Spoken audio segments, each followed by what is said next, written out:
Well, thank you guys for coming. Braving this wet day. Thanks, Luann, for making it over here, despite the parking.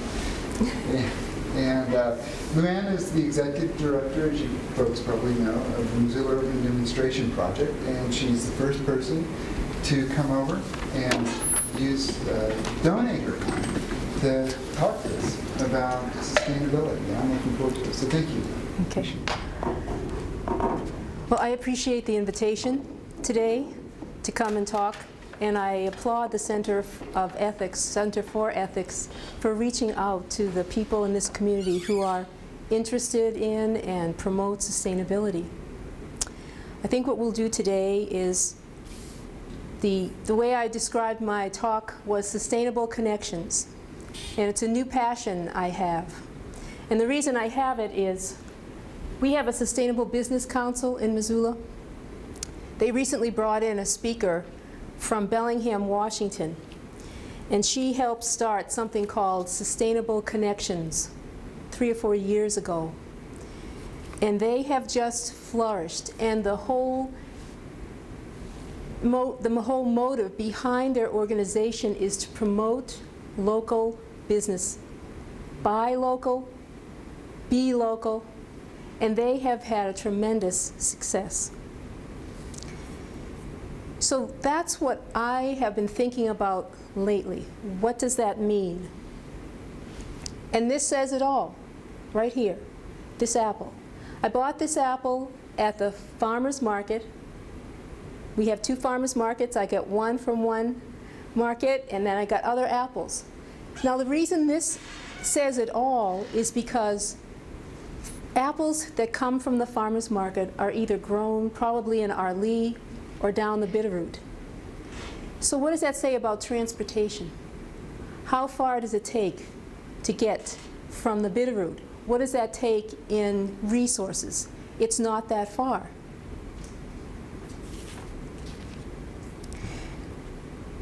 When there's so many reasons that I buy that, it strengthens the bond between myself and the grower.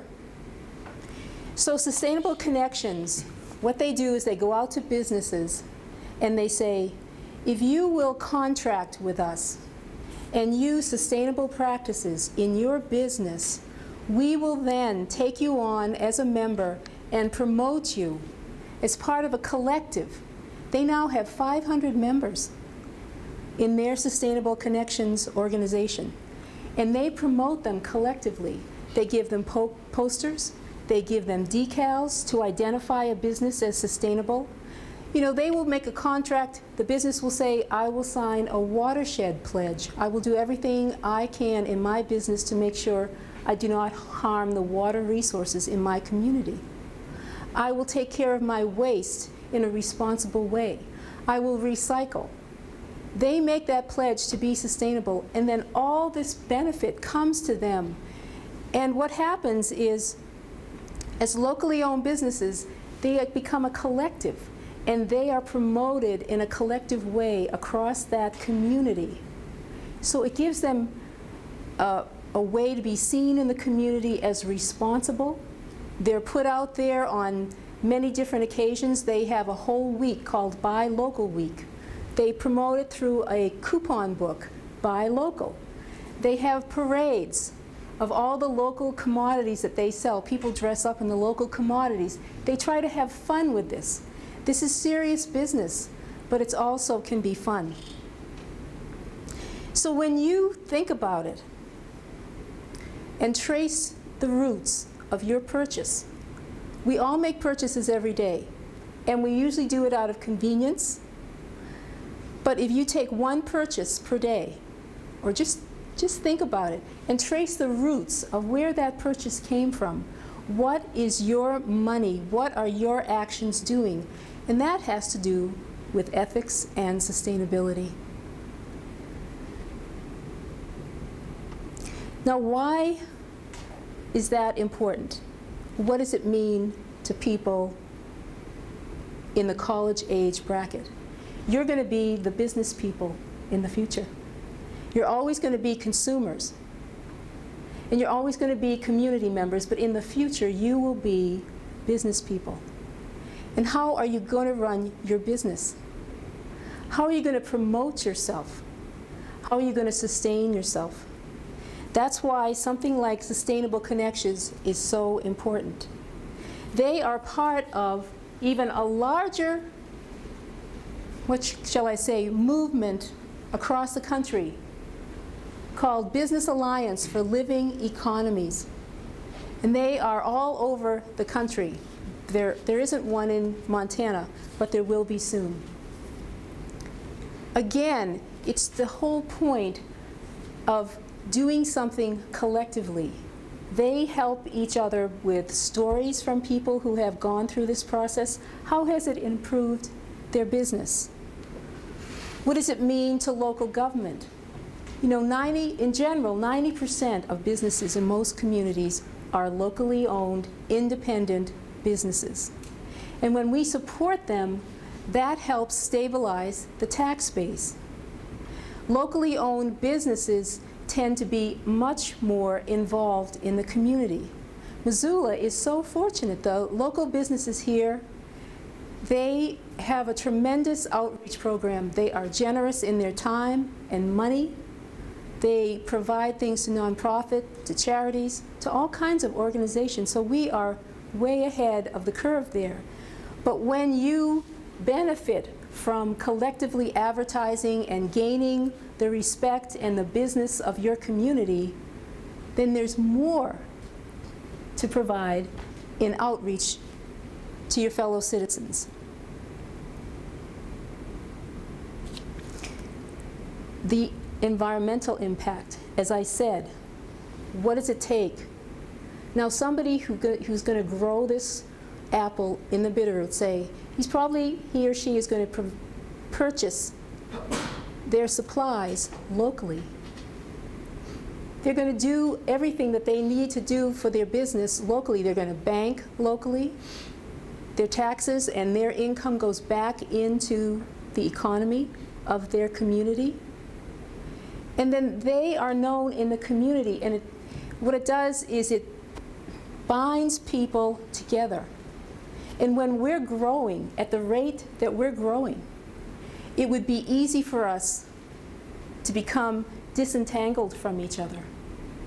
But when you are connected to the person who's supplying your food or your clothing or your recreation, then there's a commitment there. There's a connection, and there's also a commitment. They feel responsible. You go in and you know that person. It just creates a different vibe, and it creates a different way of being.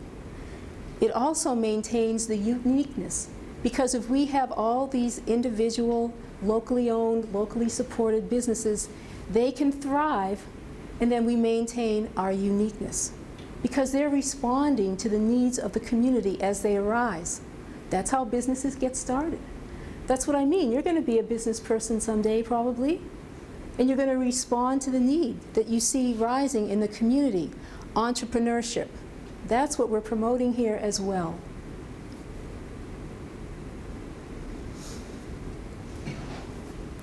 So the Sustainable Business Council hopefully will get this going.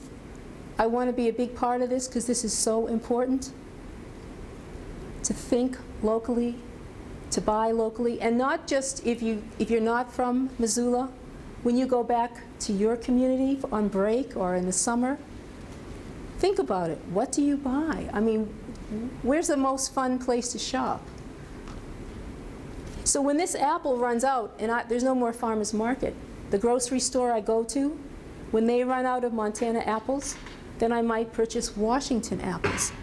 You try to keep the circle as small as possible, but you're always trying to stay connected to the environment you live in and to the businesses that operate in that environment. So what about, how does MUD fit into all this? MUD being the Missoula Urban Demonstration Project.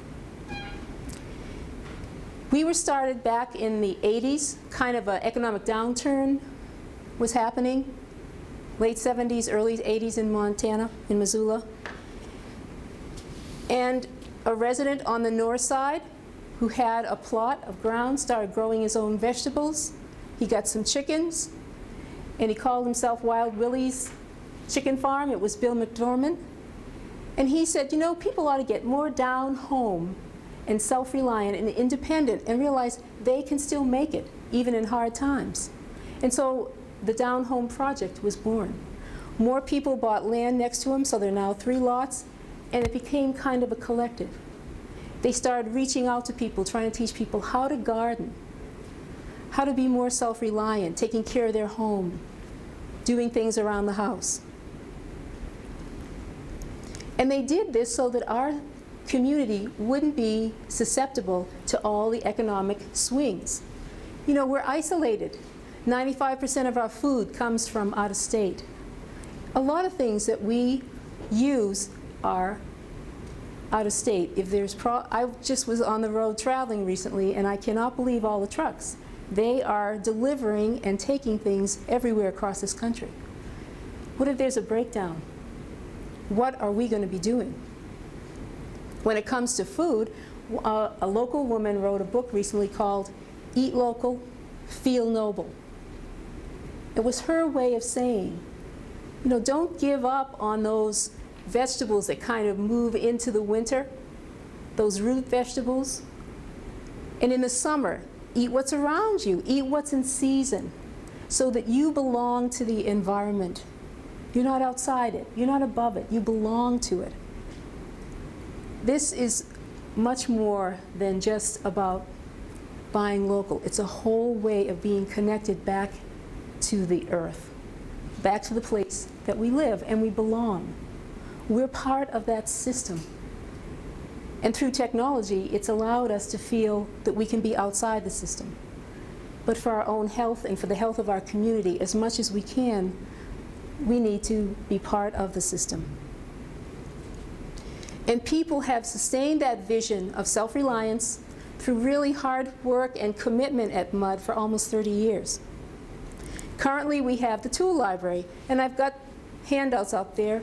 The tool library has almost 1,000 tools, from a little dowel, you know, to shovel up your plants, to wood chippers, to lawnmowers, to all kinds of things that cover the ability for you to take care of yourself and your place. We also were very fortunate. Big Sky Brewery helped us connect electricity into our workshop space, so now we have large tools like drills and presses so that people can come in and make a chair, make a bookcase. We're trying to reach out to people and say, instead of going out and buying all your tools, when you become a member of MUD, you get a whole garage full for free that you can rent through that year of your membership. And we just added something. We added an individual in the community donated a 1991 Nissan pickup with a camper top. And we've put that into the tool library to say, okay, a lot of our members are just think about it. Sometimes you need a truck, and if your friend's not available, you can come to MUD and get that truck and haul whatever you got to haul, pick up whatever you have to pick up. I mean, it's a way for us to extend that idea that we all don't need to own everything. We can share it. I'm sure most of you are familiar with our coffee to compost. That's another way that we have integrated ourselves into the sustainability of this community. Coffee to compost has gathered over the years almost 30,000 gallons of coffee grounds. And these coffee grounds go to community gardens in the neighborhood and across town for composting. They say the coffee grounds are one of the best ingredients in a compost. And we do this by bike, if you can believe it. Our volunteers get on this great bike with 2 huge 30-gallon containers. They go to places like Bernice's, La Petite, Warden's. We're trying to expand this program to all kinds of coffee shops, and we collect their coffee grounds and then deliver them. We have workshops to build self-reliance, and we keep the fee at a very minimum cost. We have gardens that we use as a demonstration site. We usually do a start-to-finish gardening program all season so that people get comfortable. Well, what grows here well? When do I plant it? When do I do this? When do I fertilize? When do I do this and that? we try to make it so it's part of the living experience.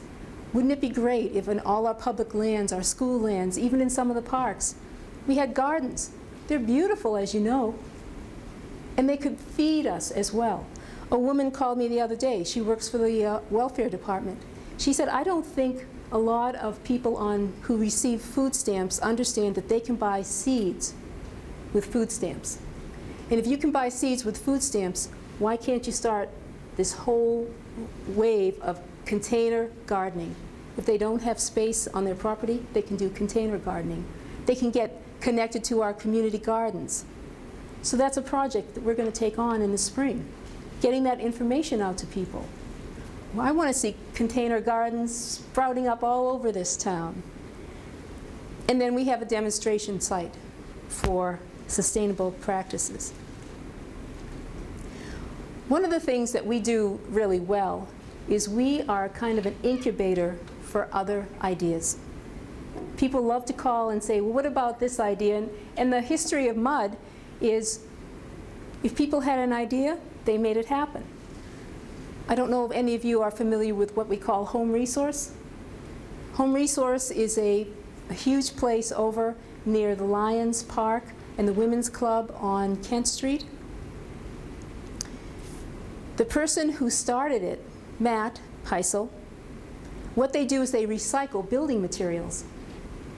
And he started at mud by making a solar greenhouse for us. That was his internship at the university. You see, back in the early 90s, MUD came over to EVST and said, we want to involve students. And that's when it became the Missoula Urban Demonstration Project. And EVST students were able to come over, try this idea, try that idea. So as a result, we get home resources. We got Garden City Seeds. That was one of the very first things that happened at MUD. Because we had started this garden, people were very interested in seed saving. Because at that time, seed, you know, the vegetables were becoming hybrid, and they really wanted to get Montana seeds or local seeds. Garden City Seeds was started. That went on to be a great commercial adventure, and they eventually moved down to the Bitterroot and eventually sold out to a bigger seed company. But that's another need that we have in Missoula. And then we also helped Garden City Harvest get started. Now, Garden City Harvest grows food for the food bank.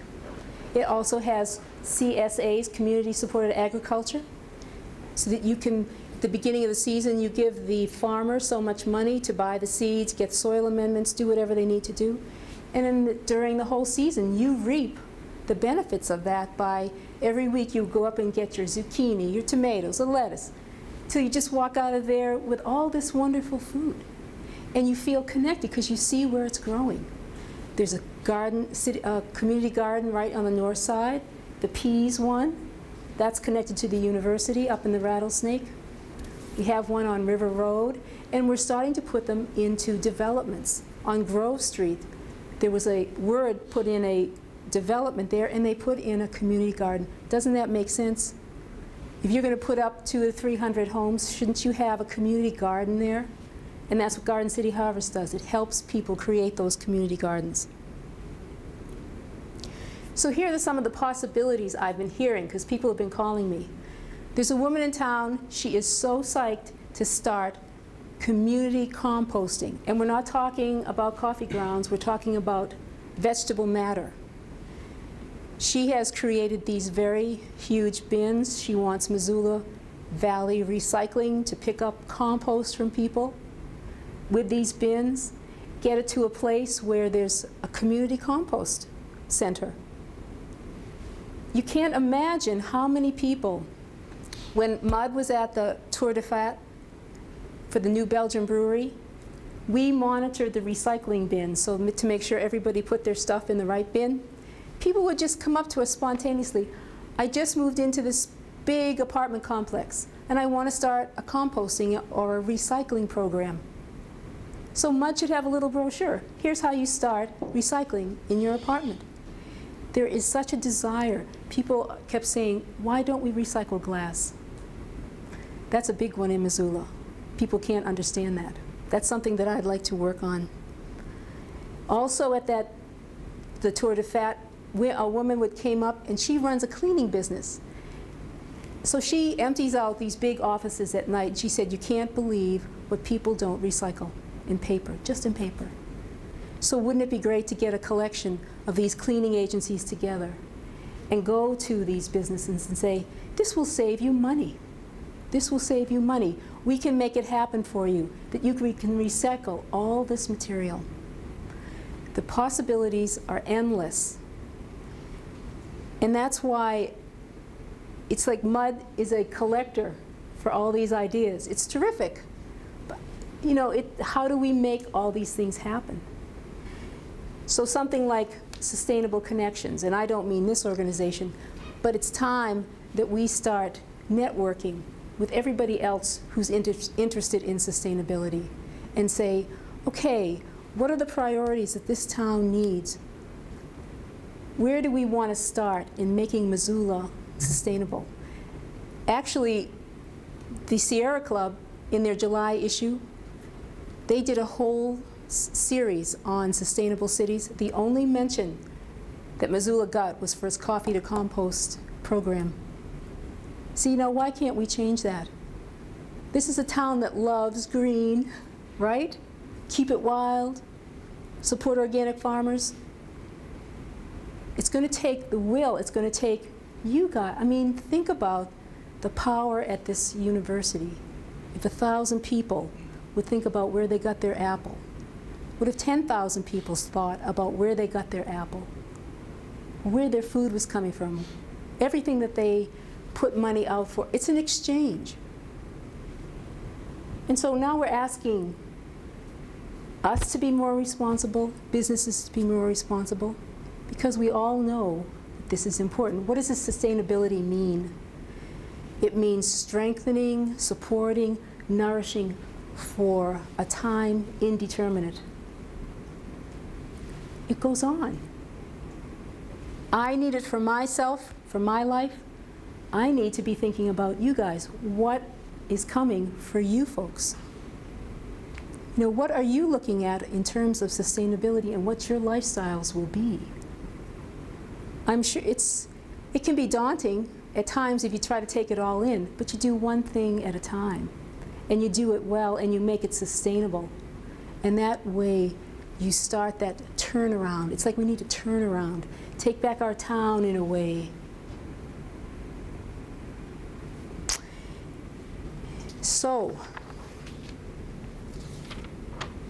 I'm very interested to know what the university is doing.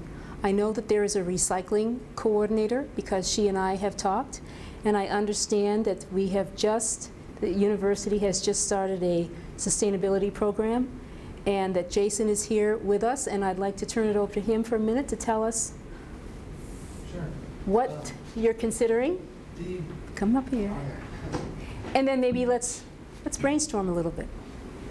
The sustainability program at UM was just started this year, and what we're looking to do is bring in students from across the campus in multiple disciplines to try and assess what impacts of energy consumption are happening on campus today and what changes we can make habitually to bring on better sustainable living in the future. And it's breaking the boundaries of recycling bins is how we've kind of been thinking about it, that recycling is just the first step to sustainable living. And a big part of it is when the freshmen come to campus, there really isn't a program that educates these independent living people their first time as far as how we can live with this campus in a sustainable manner. So part of the program is going to be having the orientation include responsible living, turning your computer off when you go to sleep and when you go to class. There's a AOL Instant Messenger, which is a program on the computer where kids leave their computers running and their messengers for their friends to see. And those are the kind of habits where instead of leaving your computer on when you go to class, shut your computer down and open it back up when you get home from class or when you wake up in the morning. So beyond recycling, how we can kind of get students engaged in actively sustaining their community. This week there's a Leave No Coffee Cup Behind program that started, trying to get students to buy a plastic coffee cup and carry it with them from their coffee stores to coffee stores instead of using, there was one coffee shop in general that had 2,000 coffee cups a week coming through their, just one coffee shop. That is not the mentality of the majority of students on campus. It's just a matter of bringing that information to them. So that's a big part of this group. Yes. And what we're starting off doing is a student research team for next semester, which is going to bring together about 12 to 20 students from across the campus and really try and focus on how we can identify more issues. So. Well, I congratulate you. How did this get started?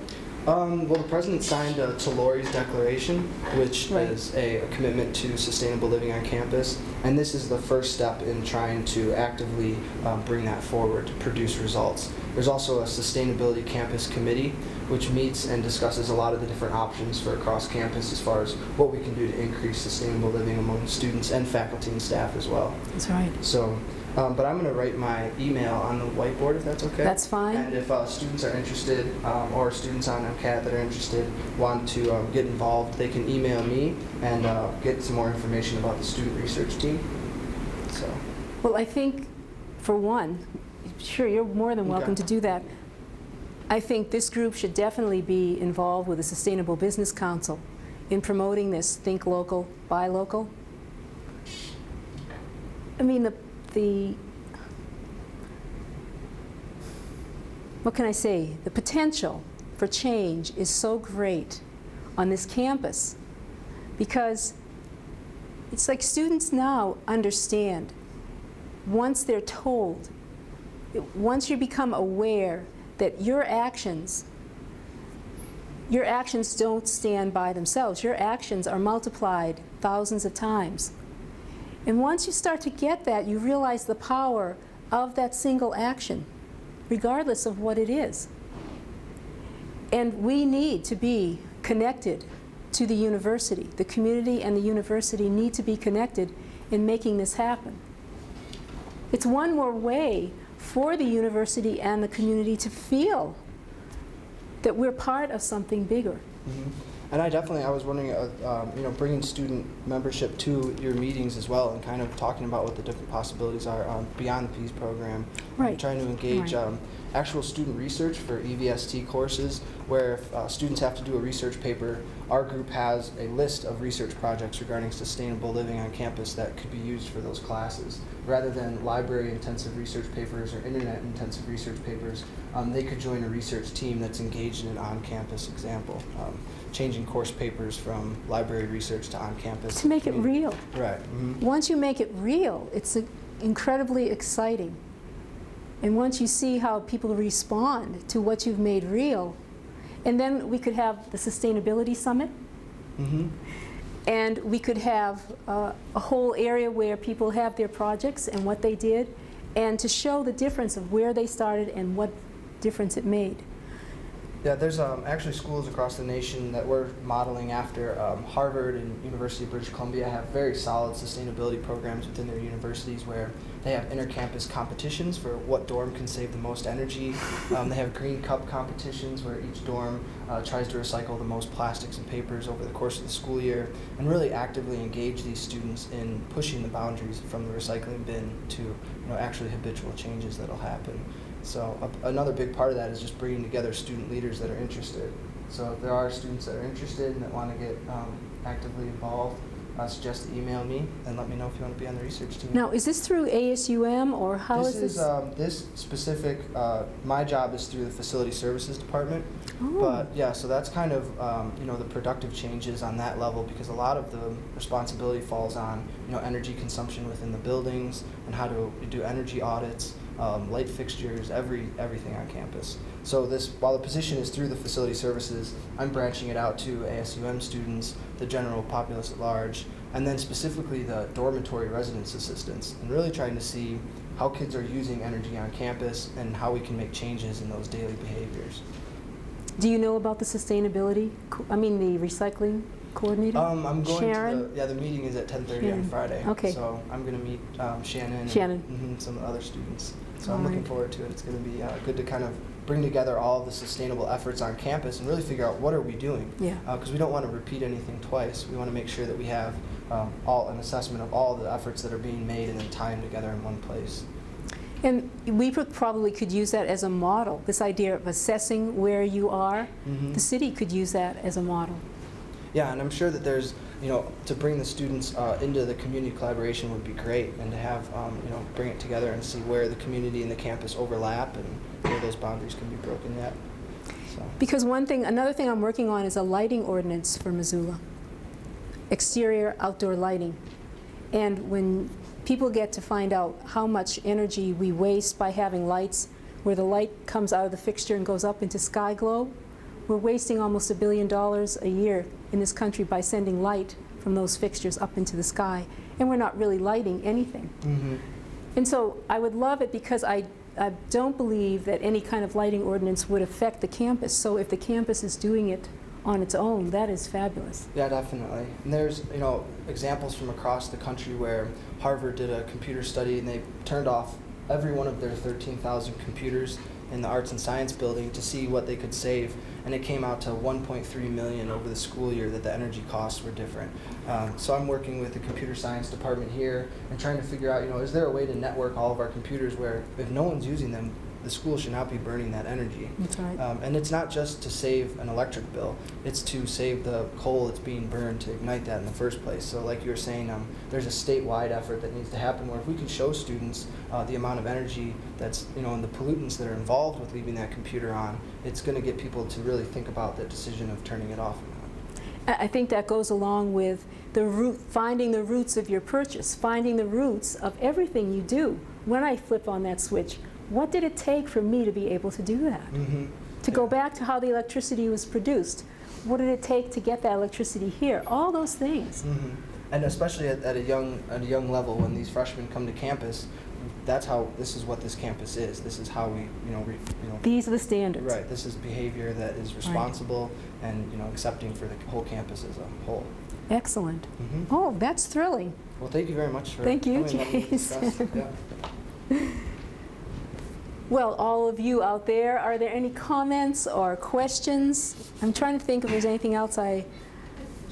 What are the current responsibilities of the Sustainable Business Council? What all? Right now they're going through a strategic plan process.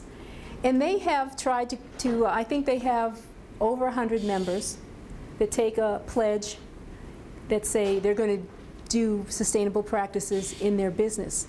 And then they publish a small booklet that lists all these sustainable businesses as a way to let the community know how to support them. And I'm really not that familiar with what they've done, other than they have done. They brought in a speaker on the restoration economy. They've tried to bring in other speakers to talk about this idea of being a sustainable business. And so they put on a number of events. You'll be able to see that on their website. They bring in pretty good speakers, I believe. I found that to be true. So. I've only been here a year, but I haven't detected an attitude, at least among some people in business, that's really kind of anti-environmental. Is this they kind of wave their hand or knee-jerk negative reaction against environmental groups. In fact, I'm thinking of one former business leader that I know. Is that attitude just sort of maybe just happened on a couple people, or is that sort of what would you say, an obstacle that might have to be overcome in the community to get a large group of people on board to gain momentum? Is there an attitude problem of opposition? I think your perception is pretty correct, that there seems to be this disconnect. I mean, a lot of businesses here that are locally owned, they're doing the right thing automatically. But if you take them as a whole, and the people who represent them, sometimes you do get that feeling that they're concerned that businesses will be priced out of doing things that are environmentally responsible. It's a fine line that we need to walk here. And that's what I love about Sustainable Connections. Because what they've shown these businesses is you can only increase your business, you can only increase your presence in the community by joining with us, because we will promote you and we will help you develop sustainable practices in your business. I mean, if somebody wants to do the right thing but doesn't know how, they have a kit, a sustainable business kit that they give the person. This is perhaps, and I haven't seen the kit, but I would suppose it would say things like, this is where you can recycle your materials. These are the materials you can recycle. This is green building. They do a whole thing on green building. They have a big festival and they call it Imagine This. And they have a competition about, in the green building community, to build things that people can see into the future with these new materials or new ways of thinking about how much you can get into a smaller space, things like that. So that, I believe that the businesses are the only ones that can make this happen. And they need to feel comfortable with the contract or become more aware of how much desire there is in this community for sustainable practices, for people to feel good that when they buy something, that company is not harming the environment. Through global economies, through our ability, technology-wise, to see what happens, we are now so much more aware of how what we do here impacts over here. And that everything we do, we're a closed system. There is no out there, there's no away, we're a closed system. So we have to really start thinking about it. And that's where the jobs of the future will be. That's what's so exciting. Does that help answer it all? Well, it does. The second is sort of another question for you, and somebody else has something. But let's say if you wanted to, other than going to the farmer's market, where it's pretty obvious that you're going there and you're supporting the local farmers, because there's the local farmers. But let's say if you wanted to go, you wanted to make, shop more ethically and more sustainably. I'm not sure that I can think of ways where I know that I'm doing that. I can buy Patagonia or whatever. But other than that, just, how would I know? How could I make, informed decisions if I go into even something like the good food store, looking around? You go into the meat counter, and there are indications that the meat is farmed locally, local ranchers. But other than that, it's kind of like, well, it's Wouldn't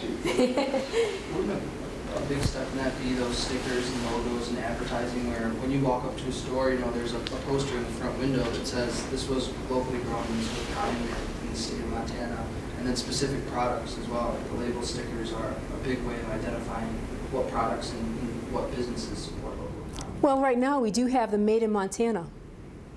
We have Made in Montana logos. And so there is some of that going on.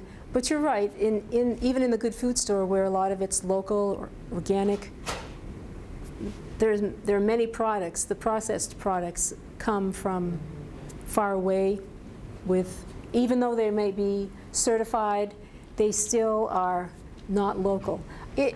This is not like happening tomorrow, all right? But even if we do just 5 or 10% in the first few months, I think we would see an incredible beginning. And Jason's right. That's the beauty of having a partner. This would Sustainable Connections or this kind of program, they become partners with the businesses. The businesses then don't have to worry about marketing, about trying to get the word about who they are. These people do it. And they make these businesses well known.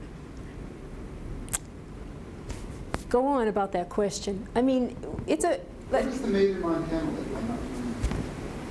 Oh, there's a lot. There are lots of... It's a little label that's on. Well, it's a decal.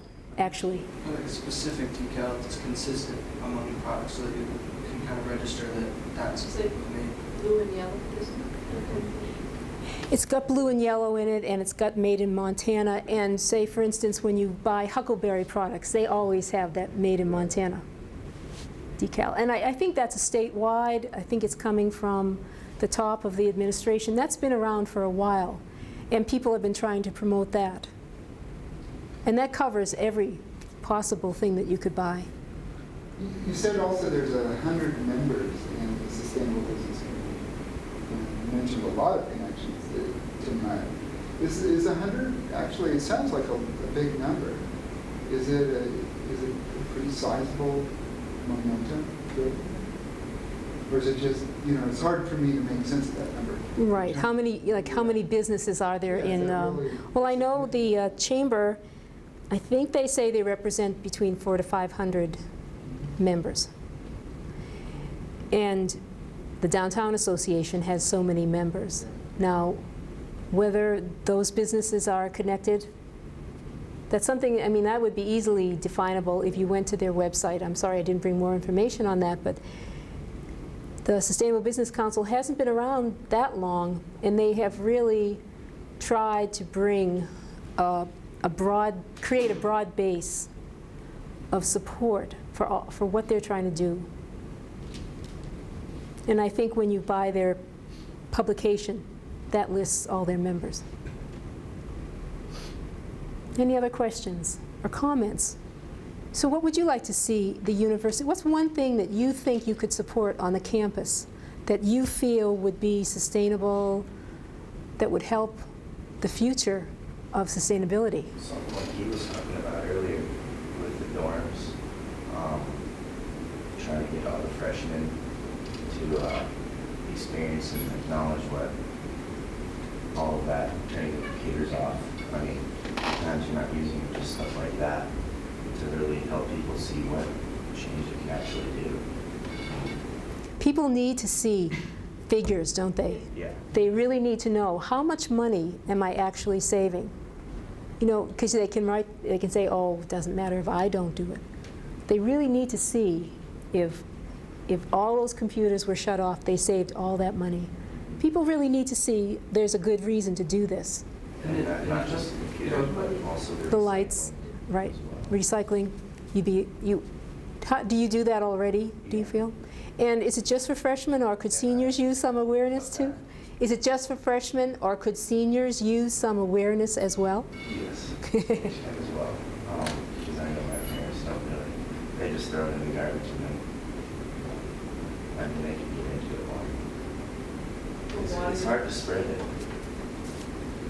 What were you going to say, Jason? And then I'll... And then the changes, a lot of students will react to that, well, I pay tuition or my parents pay tuition and I can leave my computer on if I want. I don't need to save the school money is a response that you might hear sometimes. And so it goes beyond showing them that they're saving money for their school. It's you're saving pollutants that are being burned to provide that energy. And that, I really think this is an environmentally conscious campus. Yes. It's just a matter of bringing them the tools to engage in that change. And that's the challenge for me and this job for next semester, is to bring together a group of students and put that in place. So that students see that not only do they save energy and money for their school, but that they're saving the pollutants that are being released from Butte that are being brought into this whole local economy. So it's more than just the monetary savings, but to show them the empirical facts and data of those changes is really what's going to make the difference, especially for the younger students. Right. What were you going to say? I was just saying, saving water, because I think that's becoming more Oh, of an issue. you're totally My right. sister takes half-hour showers every morning. But I think a lot of people do that. A lot of people leave the water on while they do the brushing their teeth. Again, it's awareness, and that the question you asked about businesses, I really feel Jason's saying the campus is environmentally aware or interested. I believe the city of Missoula is as well, but giving them the tools.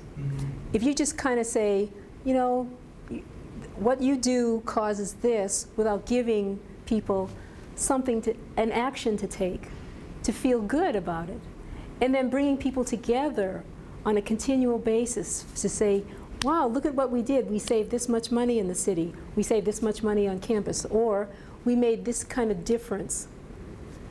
It just reinforces, and then you're bringing people together and committing them to each other.